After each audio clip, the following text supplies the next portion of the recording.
آج کا important word ہے ڈائریکٹ۔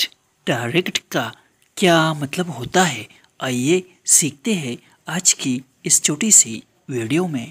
ڈائریکٹ کا اردو مطلب ہے سیدھا، باندھنا، سیدھا یا براہ راست۔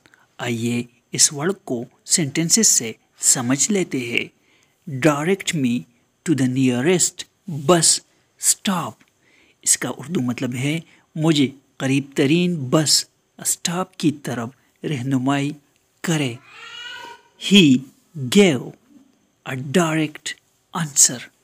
اس کا اردو مطلب ہے اس نے براہ راست جواب دیا۔ ڈائریکٹ آنسر مینس براہ راست جواب، گیو مینس دینا۔ دوستو ویڈیو کو لائک اور شیئر ضرور کریں۔